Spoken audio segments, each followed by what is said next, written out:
Kamala Harris does not exist. Tim Walz no longer exists. Kamala Harris hasn't existed for a very, very long time because Kamala Harris is an amalgamation of things that she needs to do in order to have power. She's an amalgamation of positions. She's an amalgamation of things that she will read off of a teleprompter.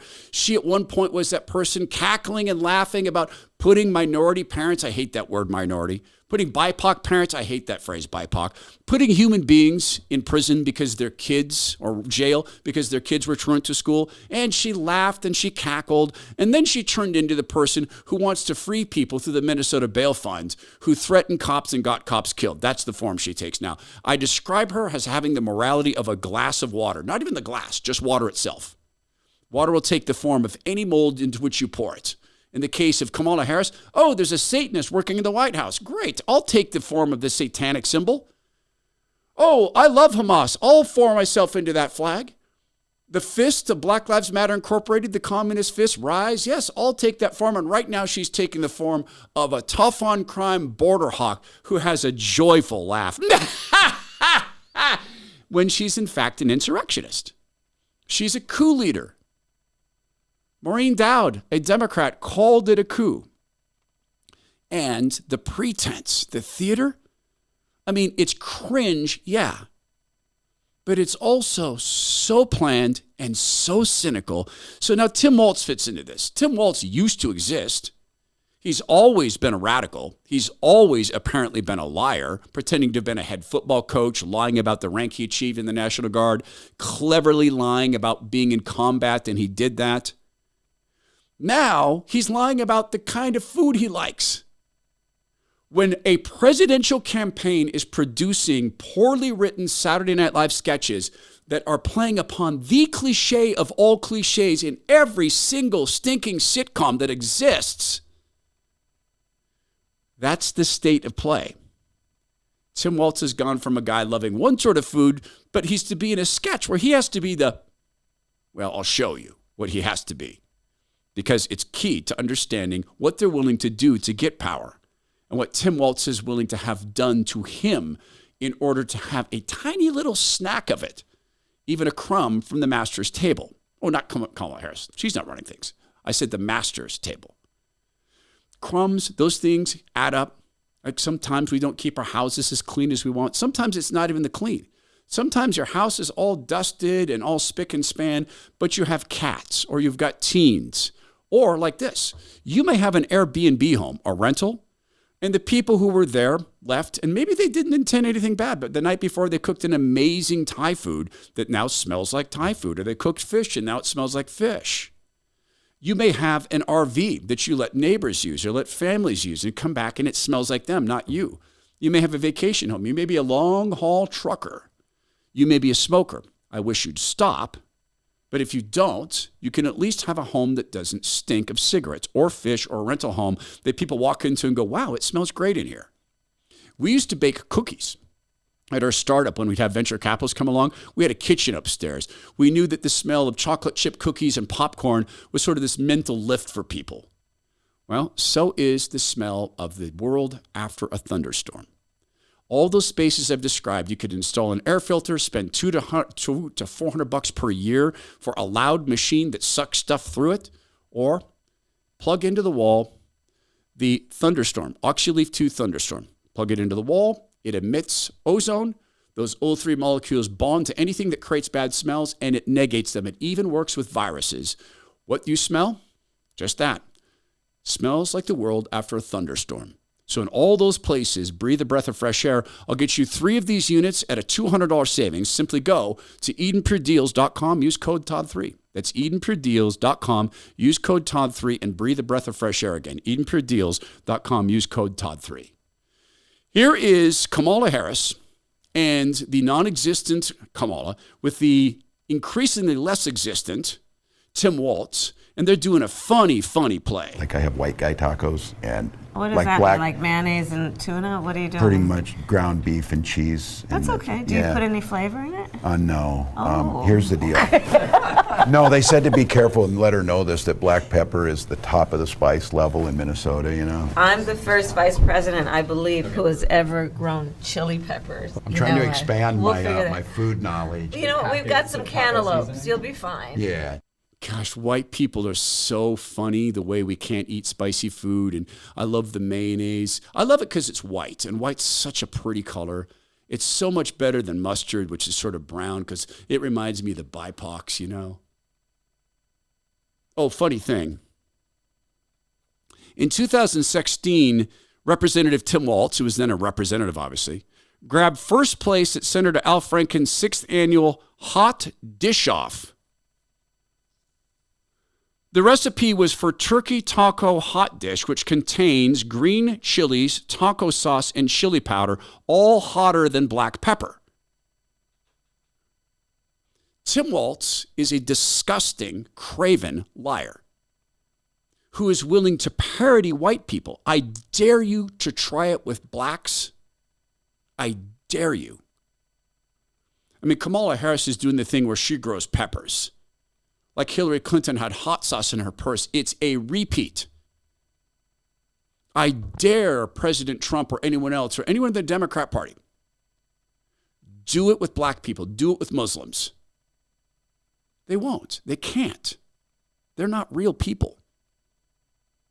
You have theater, badly done SNL stuff happening at the top of the presidential ticket with a woman who is not the elected choice of Democrat grassroots. No one voted for her. There's a guy who calls himself a civil rights activist. Well, you know what? The NRA is the oldest civil rights organization in the world, so I guess that's fair. His name is Dr. Umar Rashad Ibn Abdullah Johnson. Hope I said that the right way. He is the latest person to come out and explain that the same people who put together that racist skit where Tim Walz is pretending he eats mayonnaise tacos, because that's funny. He's the latest to admit that the people who run Kamala Harris are out offering money simply to have an interview with the great lady so she can repeat her rehearsed lines. Black vote ain't for sale no more. Black vote ain't for sale. We bartering on business. We standing on business. Bring us some tangibles or get out of my face. Ricky Smiley, I love you. But crying on the radio for Kamala Harris, my brother, that's an all-time low. Don't do that again, Ricky Smiley. Don't you get on your radio show and cry for Kamala. Don't you do that, my brother. If you want to cry for Kamala Harris, if you want to cry for Kamala Harris, you do that in the privacy of your house. But if we're going to be honest, Steve Harvey and Ricky Smiley, and I love you both, no hate to my big brothers.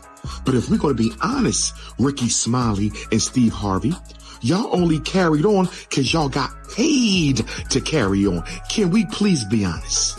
Can we see? I want y'all to understand, overstand, and understand what King Kong is talking about. Y'all carried on because y'all got paid to carry on. Incidentally, as he's speaking, he's showing a text message that appears to be the receipt, as the young people would say, showing this. Back to the clip. Kamala Harris and the Democratic plantation is paying you celebrities, paying you to shame black people into voting. Y'all know we not going to get nothing out of that vote. Y'all know we not going to get nothing out of that vote. Y'all know we not going to get nothing out of the vote, but they being paid. Y'all being bought. They offer me $10K for an interview with Kamala Harris. I don't want your money, but we can definitely do the interview. They offer me $10K for an interview with Kamala Harris. Yes, we can do the interview. Keep your damn money. When you're offered $10,000 for an interview, as this gentleman says he was, there's rules. I have been offered those amounts of money, not 10,000, 5. And it comes with, here's the questions you'll ask. So just like Kamala Harris and Tim Walz acted. Tim Walz pretending he likes mayonnaise tacos. Those are also acting sessions.